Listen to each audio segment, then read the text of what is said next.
안녕하세요. 오늘은 이사야서 5번째 시간으로 이사야서의 은혜로운 말씀 나누기 시간을 갖도록 하겠습니다. 요거 나누기 전에 한번 잠깐 잠시 이사야서의 개요를 다시 한번 살핀 다음에 우리가 이사야서를 통해서 각자가 받으신 은혜, 또 본인이 마음 가운데 새기고 있는 이 말씀이 너무 이런 때 너무 좋았다. 그 말씀을 좀 나눠 주시는 그런 시간을 갖도록 하겠습니다. 자, 저희가 이사야서를 배웠는데요. 이사야서의 개요를 보면은 이제 첫 번째 국가적 배교와 투쟁하도록 이사야가 부르심을 받습니다. 그 부르심이 1장 1절부터 6장 13절. 그래서 높이 들린 하나님의 전이 있고 거기서 그 하나님의 영광 가운데 이사야가 부름을 받는. 그래서 이사야가 화로다 나여 어? 망하게 되었도다. 내가 입술이 부정한 자 가운데 거하면서 주님을 보였다고 하면서 막 이사야가 탄식한다고 해야 되나요?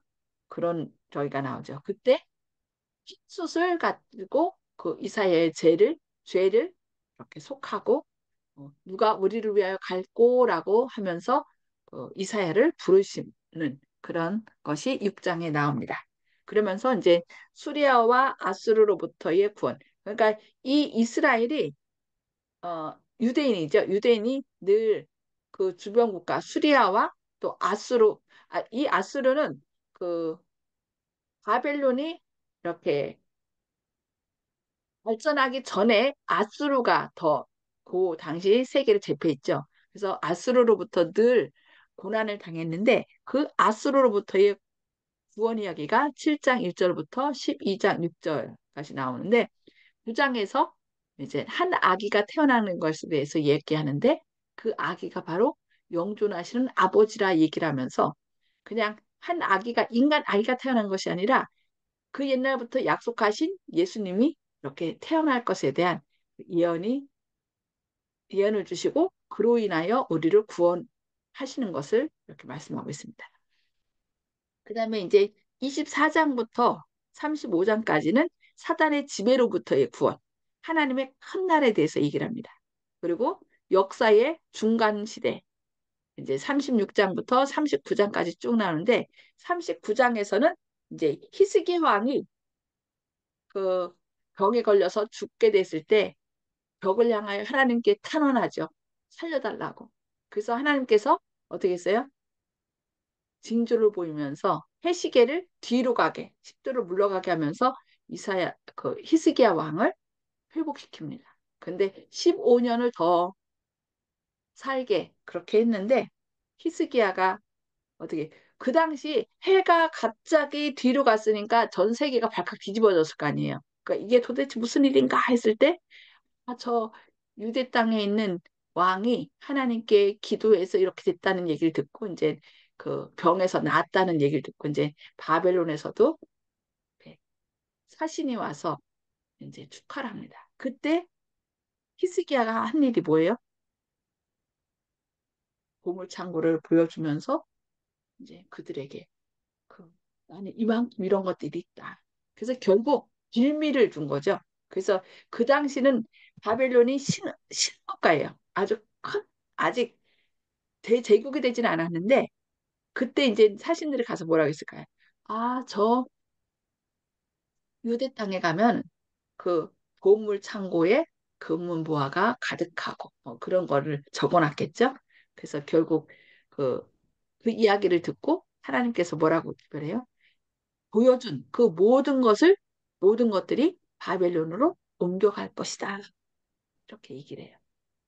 그러면서 30장부터 이제 외치는 자, 그 광야 외치는 소리에 대해서 얘기를 하면서 이제 신약으로 예언을 합니다. 그러니까 이승에서는 뭐예요? 복음서예요. 신약에도 마태, 마가, 누가, 요한 사복음서가 있듯이 이 이사야서도 구약의 복음서인데 이 이사야는 그 예수님의 뿐만 아니라 재림의 사건까지 다 전체적으로 이렇게 복음으로 얘기를 합니다. 그래서 39장에 그렇게 바빌론의 포로로 잡혀갈 것에 대한 얘기를 하면서 40장부터 뭐가 나오냐면은 주 얘기를 예비하는 자, 광야에 외치는 소리.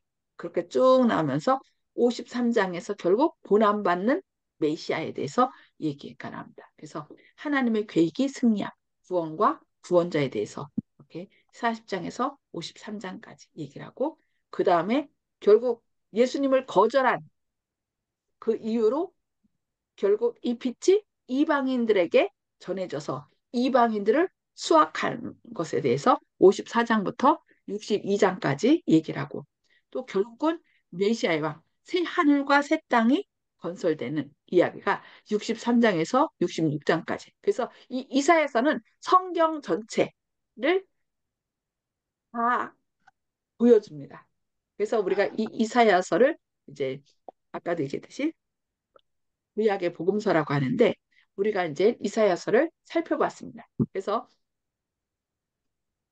오늘 이사야서에서 자신이 좋아하는 거, 그 말씀을 왜 좋아하게 됐는지 또 내가 앞으로 어떻게 할 것인지 그런 결심들을 이 시간에 좀 나누는 시간을 갖겠는데요.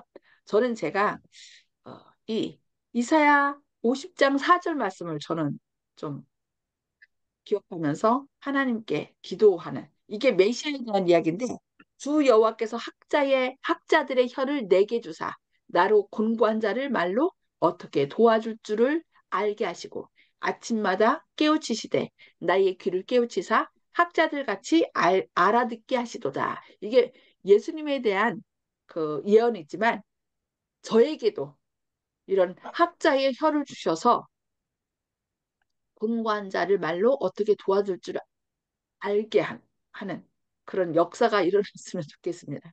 제가 말을 잘 못하고 또 이게 부족해서 하나님께서 늘 깨우쳐 주셔서 제 입술에 주님의 말씀을 주시고 그래서 때에 적절한 말씀을 통하여 그 어려운 자, 곤고한 자를 마음을 시원케 하고 그들을 예수님을 보게 해서 함께 힘을 내는 그런 역사가 일어날 수 있도록 그런 축복의 통로가 되기를 라면서 이사야 50장 4절의 그 말씀이 저에게 이루어져서 주님의 영광을 드러내는 그런 종이 되기를 바랍니다. 혹시 다음 사례로 또 어느 분이 해주실까요? 김순 집사님, 이사야서 가운데서 좋아하시는 성경절과 그 말씀이 왜 좋은지, 어떤 그 말씀을 통한 경험이 있으신지 그런 것들을 나눠주시기 바랍니다. 간단간단하게 해주시기 바랍니다. 목사님, 저는요, 목사님 다시 한번 요거를 저기 말씀해 주셨으면 좋겠어요. 66장 66 23절이요. 24절. 23절과 어디요? 24절. 이사야서 66장? 66, 예, 만 끝절 23, 24절. 예, 이사야 네. 66장, 잠깐만요. 끝, 끝절이요, 끝에. 예, 예. 그게 좀 이해하기 어렵다는 것이죠. 네. 이사야 66장, 24절이 좀 마지막 절, 예, 그러네요. 예. 네. 66장, 23절, 24절. 네. 여호와가 말하노라, 이건 알죠? 매월 네. 초하루와 매 안식일에 모든 혈육이 네. 내 네. 앞에 나와 예배하리라. 이거는 이제 경배하리라. 네. 나라에서 새하늘과 새 땅에서 일어날 일이잖아요. 그래서 네. 22절부터 그게 나오죠. 네 가지 새하늘과 새 땅이 내 앞에 항상 있는 것 같이 너희 자손과 네. 너희 이름이 항상 있으리라. 여호와의 네. 말이니라. 그러면서 이제 23절에 여호와가 말하노라. 매월 초 네. 하루와 매 안식일에 모든 혈육이 내 앞에 나와 예배하리라. 그러면서 네. 24절에 그들이 네. 나가서 내게 패역한 자들의 시체를 볼 것이라. 그 벌레가 죽지 아니하며 그 불이 꺼지지 아니하여 모든 혈육에게 가증함이 되리라.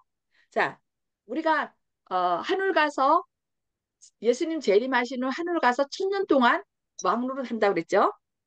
네, 그래서 구원받지 못한 사람들에 대한 모든 것들을 우리가 심판을 해요. 하나님의 심판이 얼마나 공의로운지 그것을 다 살펴보고서 아, 정말 하나님이 하시는 일이 너무 공의로우시다.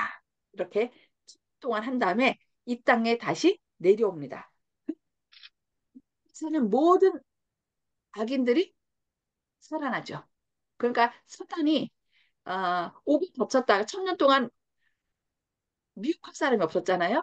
미혹할 사람이 없었는데 악인들이 다 살아남으로 그들이 할 일이 생겼어요. 그래서 사람들을 이제 유혹해서 너희들 살린 것은 나야. 내가 너에게 생명을 불어넣었어. 막 그러면서 이제 사기 그가 늘 좋아하는 게 사기죠. 사기를 쳐서 사람들을 자기 편으로 모으고 그때 하면서 뭐가 내려와요? 예루살렘 성이 내려오면서 내려오니까 저걸 우리가 빼앗자.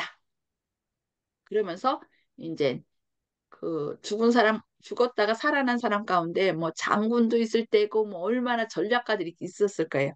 그러니까 사단이 그들에게 막 으쌰으쌰 해갖고서 성을 예루살렘 성을 둘러싸고 그러니까 새 예루살렘 성이죠. 새 예루살렘을 둘러싸고 그것을 포위해서 이제 자기들이 공격해서 그것을 취하려고 할 때 어떻게 했어요? 문이 이제 예수님께서 쫙그 대관식이 열려지면서 이들이 그동안 자기들이 겪었던 모든 일들이 파노라마처럼 지나간대요. 그러면서 뭐가 내려요? 이제 심판이 그 집행 심판이 되는 거죠. 그래서 이미 천년 동안 이제 이 사람은 왜 구원 못 받았는지 그것이 다 살펴진 후에 이제 이 내렸는데 이제 뭐가 되는 게 집행되는 거예요. 하나님을 떠난 자는 악인이 결국 하나님을 버린 사람이잖아요. 하나님이 그렇게 구원받기를 원했는데 그 하나님의 은혜를 저버린 사람이 악인이에요. 성경에서는. 네, 그래서 그들이 이제 하나님을 떠났기 때문에 하나님이 주신 생명을 반납해야 되잖아요. 그래서 이제 그때 하늘에서 뭐가 내려요? 유황불이 내려요. 이 유황불은 누구를 위해서 원래 만들어진 거예요? 마태복음 25장에 보면은 사탄과 그의 천사들을 위해서 예비된 영영한 불이라고 나요. 그래서 그들에게 하늘에서 불이 내려서 이제 그들은 하나님께서 승부했는데 살기를 거절하고 죽음의 길을 택했기 때문에 그들이 죽어요. 그런데 그 불은 영영한 불인데 왜 영영한 불이라고 했냐면 완전한 불이라는 거예요. 그 유황불의 역할은 뭐예요? 뭘 태우는 거예요? 죄를, 죄를 태우는 거예요. 그러니까 죄를 싹 제거하기 전에는 꺼지지 않아요. 그래서 여기 그들이 나가서 영영, 내게 네, 폐역자들의 시체를 볼 것이요 그 벌레가 죽지 아니하며 그 불이 꺼지지 아니하니 네, 모든 혈육에 가증함이 되리라. 그러니까 그 역할을 다 하기까지 벌레 역할도 뭐예요? 분해시키는 거예요. 벌레도 그 뭐라 해야 되나 쓰레기장에 벌레가 많잖아요. 그게 다 그 뭐라 해야 되나 물 썩을 것을 다 분해시켜요. 그러니까 벌레와 불이 하는 역할은 완전히 없애는 거예요. 분해시켜서 없애는 거. 그래서 여기서 얘기는 그 유황불이 내리고 꺼지지 않는다는 얘기는 그 악인이 완전히 없어지기까지 꺼지지 않는다는 얘기예요. 그래서 영영한 불이라고 불이 꺼지지 않는다고 얘기를 한 거고 이것을 어떻게 볼 수 있냐면 시편 37편에 보면은 그들이 도 보이지 않는다. 사라졌다. 뭐 이렇게 얘기 나와요. 그래서 그래서, 그래서 역사기간 이 음, 그 장로교인들은 그 꺼지지, 그 죄인들을 지옥에 들어가서 꺼지지 않는다고 그렇게 주장하는 거 아닐까요? 맞아요, 맞아요. 영영한 불이라는 것을 그렇게 생각을 해요. 영영하기 때문에 이거는 영원히 꺼지지 않는 불이야. 그런데 네, 유다서에 보면은 유다서에 보면은 뭐가 나와요? 거의 꺼지지 않는 불, 소돔과 고모라가 꺼지지 않는 불로서 그 모본이 됐다고 그랬나요? 아, 제가 거기 보면은 잠깐만요. 유다서 볼게요. 유다서, 유다서, 음, 유다서 1장.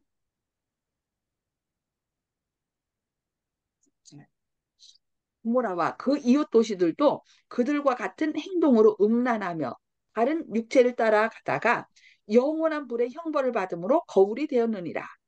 그러면 여기도 영원한 불이라고 했으니까 그들이 생각하는 것처럼 꺼지지 않는 불, 영원한 불이라고 했으면 지금도 소돔과 고모라가 어떻게 돼야 돼요? 하고 있어요. 꺼지지 않고 타고 음, 있어야 돼요. 음, 그죠? 그러면 타고 음, 있다면은 아, 지옥불도 꺼지지 않는 불이다. 그럼 맞아요. 근데 우리 영원한 불의 형벌을 받음으로 거울이 되었다라고 얘기하는데 그 불은 꺼지지 지금 타고 있지 않거든요. 왜냐하면은 거기 소돔과 고모라에 태우고자 했던 것을 다 태우고 꺼졌거든요. 그러니까 자기 역할을 다 했으면 꺼진다는 거예요. 이 세상에 영원한 것은 영원해요. 외에 다른 것에 영원이라는 단어가 쓰여졌을 때는 그 역할의 영원성이에요. 완전성이에요. 그러니까 성경 보면은 다윗의 위가 영원하니라 그랬어요. 다윗이 다윗의 위 다리가 영원한가요? 아니잖아요. 영원히 이어지지 않았고 다윗도 죽었고 그 후손들도 죽었고 그래서 지금 다윗이 왕가가 계속 왕자리 차지하고 있지는 않아요.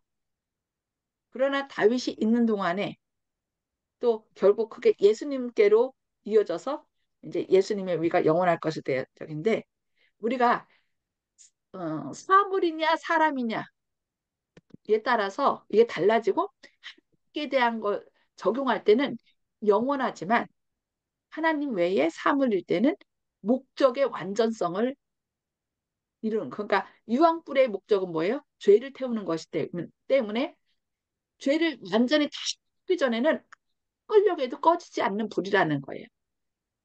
음. 또 네. 그러고요. 시편 예, 103편 9절에 자주 예, 경책하지 아니하시면 노를 영원히 품지 아니하시리로다. 이런 말씀이 있거든요. 노를 예, 예. 영원히 품지 아니하시리로다. 지옥이 영원히 있다면 노를 영원히 품고 계신다는 얘기시거든요. 뒤끝 있는 하나님이다. 이렇게 얘기할 수 있는데 영원히 품지 않는 것이거든요. 천국이 있으면은 근데 그 지옥이 같이 있다. 공존한다. 그러면은 잘 이제 신도시를 잘 개발했는데 신도시의 혐오 시설 이것을 갖다가 같이 놔두고 있다 그러면은 누가 입주를 하겠습니까? 신도시에 난리가 나겠죠. 영원한 그 천국하고 지옥하고는 맞지가 않는 겁니다. 이걸 근본적으로 장로교인으로 대표되는 일요일교회 분들은 큰 오해를 하고 계시는 걸 다시 한번 알게 됩니다. 아멘. 이게 결국 이원론 사상, 그리스 철학에서 나온 거예요. 결국 그리스 철학도 결국은 사람이 그 사람을 유혹할 때, 여자를 유혹할 때, 너 이거 먹어도 죽지 않아. 그죠? 근데 죽게 됐잖아요. 죽게 되니까 뭐라 그래요? 에이, 몸은 죽어도 영혼은 안 죽어. 이게 사단의 첫 번째 거짓말이에요.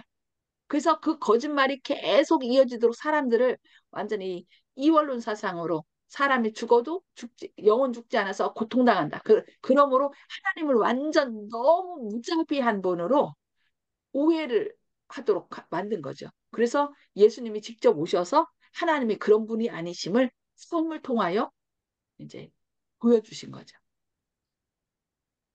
여기서 이제 제가 이제 전에 안규 시장의 시간에 이제 기술을 있어야 된다고 얘기했는데 예를 들어 장로견이 이렇게 들어올 때 이렇게 이제 받아치는 것.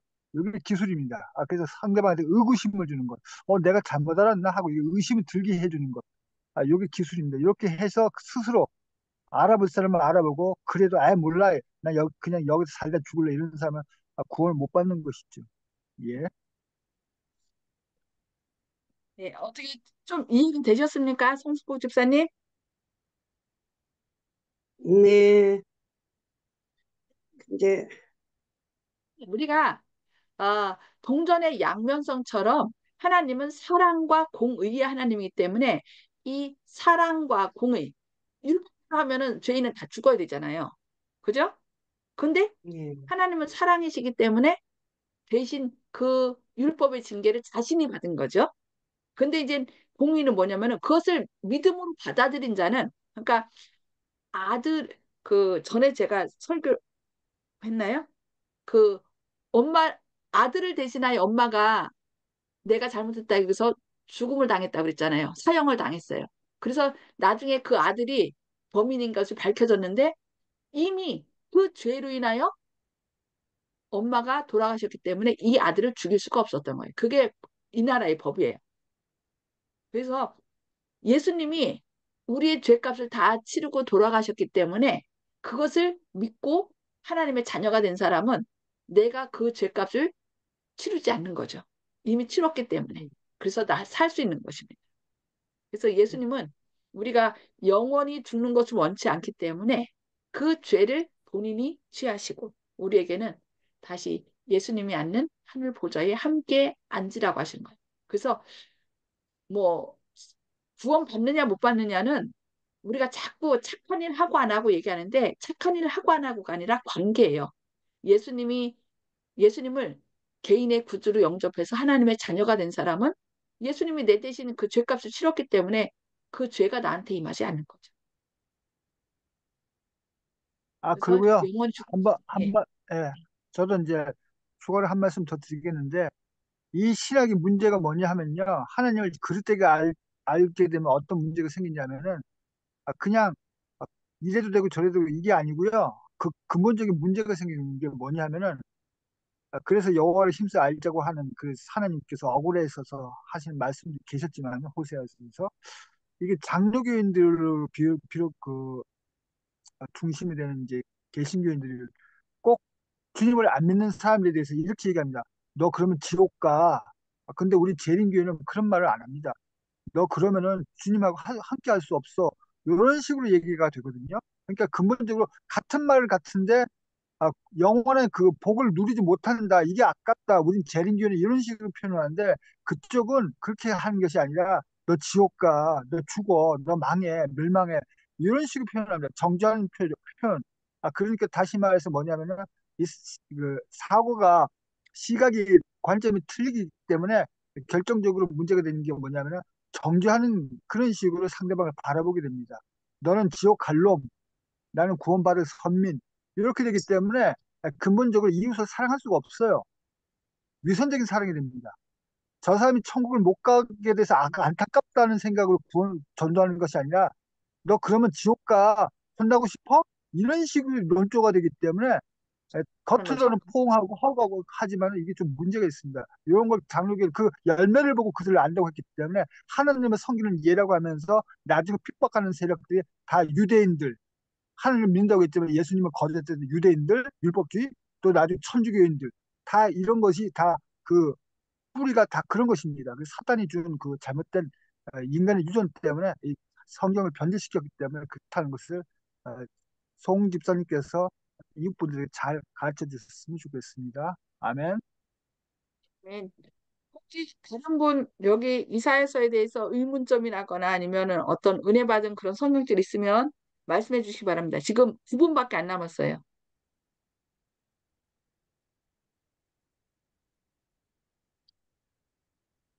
박정순 집사님, 이사야, 네, 저요? 예, 예, 천천히 박 말씀하세요. 집사님? 이사야서에서는 나 여호와라가 많이 강조를 하고 나 외에는 다른 신이 없느니라고 그러고 아주 많이 강조를 했더라고요.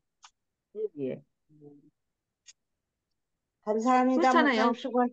수고하셨습니다. 네, 감사합니다. 박정순 집사님 혹시 뭐 나누실 말씀 있으신가요? 아니면 누구 다른 분이라도. 윤 장로님?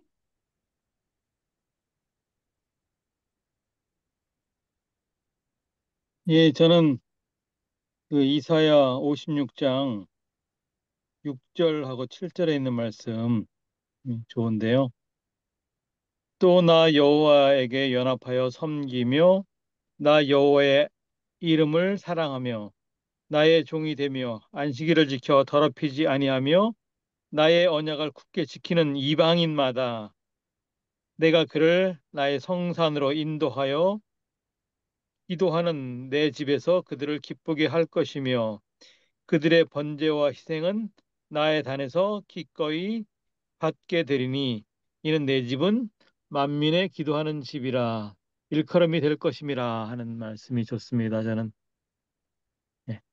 여기 벌써 뭐, 그 이사야서에 이방인, 이방인을 회복시킬 것에 대해서 얘기를 하고 있죠. 그런데 거기에 언약이 결국 뭐냐면 조건이 뭐냐면은 여호와의 이름을 섬기며 사랑하며 그의 종이 되며 안식일을 지켜 더럽히지 아니하며 나의 언약을 굳게 지키는 이방인마다.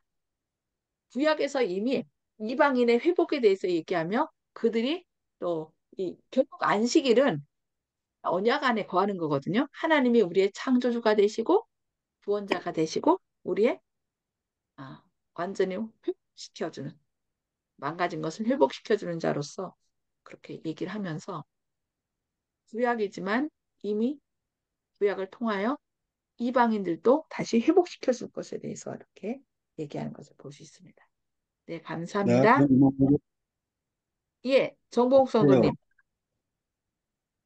구약의 복음서라는 말씀은 처음 온 거로 처음 들었는데 오늘 그 예, 말이 제일 적합한 말씀으로 생각이 돼. 이전에도 뭐, 야, 이 이사야서는 좀 중요하구나 그런 정도로만 생각하고 그렇게 했는데 목사님이 구약의 복음서라고 하는 말씀을 하실 때 아주 큰 감동을 받았습니다. 이상입니다. 아멘. 네, 이 이사야 속에 다 들어있어요. 성경 전체가. 그러니까 40장부터 신약이 그 광야에 외치는 자로서 그 침례 요한의 사명에 대해서 얘기하고 53장에서 예수님 오셔서 죄값을 해결하시는 그 고난받는 종으로서 얘기하면서 이제 그 후에 결국 이방인들이 이방인들에게 복음이 이제 전파되며 그들 중에서 제사장이 나오고 하나님의 뜻을 섬기는 자가 나올 것이고 이제 계시록 아니 그 아까 얘기한 이사야 66장 23절 24절에 새 하늘과 새 땅 얘기하면서 온전히 다 회복될 것에 대해서 얘기를 하는 거예요. 그래서 이사야서가 참으로 중요합니다. 그래서 이스라엘 백성들이 그 메시아를 기다린다고 했지만 잘못 오해한 것이 이 이사야 53장을 그들이 잘못 오해를 한 거예요. 읽지를 않았대요. 그래서 요즘 메시아닉 그리스도인들이 있거든요. 그러니까 아, 유태인이지만 복음을 받아들이고 우리 교인들이 된 사람들이 있는데 요즘 그 사람들이 이 이사야서 53장을 읽어주면서 이렇게 복음을 가족들에게 전해요. 그러면 야, 너 그거 신약 얘기 아니야. 신약은 우리 안 믿어. 그거 읽지 마. 그러면 어머니 이거 신약이 아니에요.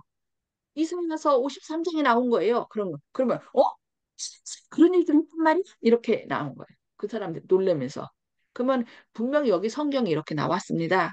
그래서 요즘 유대인들이 이 이사야 53장을 써갖고서 자기 유대인들에게 나눠줘요. 그러면서 구약에 이렇게 예언됐는데 우리가 그분을 몰라보고 거절했다. 그래서 다시 온전히 회복하자. 이러면서 이제 그들에게 유대인들에게 예수 그리스도를 전하는 그런 일들을 지금 하고 있는 걸 볼 수 있습니다. 어쨌든 이 성경은 각 시대마다 하나님의 기별을 우리에게 알려주는 거잖아요. 그래서 그 당시에만 속하는 것이 아니라 각 시대를 살고 있는 모든 사람, 나의 삶에 적용해서 나도 과연 예수님의 길을 예비하는 자인가. 그러니까 예수님의 초림을 그 침례 요한이 광야의 소리를 외치는 소리로서 준비했던 것처럼 우리는 말라기서에 보면은 여호와의 길을 예비하는 자 나오죠. 선지 엘리야. 우리 선지 엘리야로서 누구의 길을 예수님의 재림을 준비시키고 촉진하는 저희들이 되어야 되겠습니다. 혹시 더 하실 말씀 없으시면 기도하고 맞춰도 저, 될까요? 아니면 저기요. 이영식 네, 집사님, 예, 예, 아까 송 집사님께서 아주 중요한 말씀하셨는데 이사에서는 내가 이렇게 말씀하셨는데 그게 제일 잘 나온 부분이 43장인데 적어도 43장을 중요하게 여기고 있거든요. 거기서 제가 또 생각하는 부분은 43장 13절에 과연 태초로부터 나는 그니 내 손에서 능히 건질 자가 없도다. 내가 행하리니 누가 막으리. 여호와께서 절대적인 신, 가장 강한 신분이라고 표현하고 있습니다. 어떤 다른 이방 종교나 어떤 그 사상에서도 이렇게 선포하시는 태초에 천지를 창조하셨다고 선포하시듯이 이렇게 자신의 절대성 이것을 선포하시는 이것은 장엄하고 상쾌한 이런 느낌은 없었거든요. 그래서 저는 이 표현을 아주 좋아합니다. 그래서 나를 따르라고 장군들이 앞장서서 하시는 것 같이 그래서 아주 힘이 납니다. 그래서 사단이 막을 수가 없죠. 여호와한테 싸웠다는 절대로 대적할 수 있는 존재가 아닙니다. 사단을 갖다가 잠시 놔두고 있을 뿐이죠. 주님께서 하실 일에 모든 것을 투명하게 알게 하기 위해서. 그렇기 때문에 세상 모든 사람들은 아, 여호와 하나님이 진짜 강하신 분이심을 알고 그분 앞에 저를 구원해 주십시오 하고 꿇어 엎드려서 부복해서 경배하는 것이 피조물의 도리가 아닌가 하는 그런 절대성을 증명하는 확실한 구절이 아닌가. 주는 강하신 분이시옵니다. 저를 붙들어 주시옵소서 하는 기도가 절로 나오게 하는 아주 굉장히 감동적인 구절이라고 생각합니다. 아멘. 네, 네, 감사합니다. 그러면 기도하고 맞춰도 될까요? 네, 네, 1분 남았는데 기도하고 마치도록 하겠습니다. 하늘에 계셔서 저희를 사랑하신 아버지, 일찍이 이사야 선지자를 통하여 구약의 복음을 우리에게 선포해 주시니 감사합니다. 구약 네, 가운데 주님께서 이 땅에 오셔서 우리를 대신하여 십자가에 달려 돌아가실 것을 예언하셨고 또 이방인 가운데 복음이 전파되어서 그들 중에 제사장을 삼으시고 그들을 통하여 주님의 사업을 확장하실 것을 예언하셨고 또 머지않아 주님께서 이 땅에 오셔서 온전히 새 하늘과 새 땅으로 회복하실 것에 대해서 말씀해 주시니 감사합니다. 주님, 여지껏 예언하신 모든 것이 성취되었습니다. 이제 남은 주님이 재림하심으로 이루어질 일만 남았사오니 우리 마지막까지 주님이 우리의 왕이요 창조자요 구원자이심을 잊지 않고 주님 안에 온전한 생명길이 있음을 늘 기억하는 가운데 우리 가족과 이웃들에게 이 사랑을 나눠주는 광야에 외치는 자로서의 주의 길을 예비하는 자 되게 하여 주시옵소서. 주님의 크신 사랑과 은혜가 늘 저희와 함께 하실 것을 인하여 감사드리오며 예수님의 이름으로 간절히 기도합니다. 아멘. 아, 아멘. 네, 감사합니다. 수고하셨습니다, 네, 목사님. 감사합니다. 하나님의 은혜가 함께 하시길 기도합니다.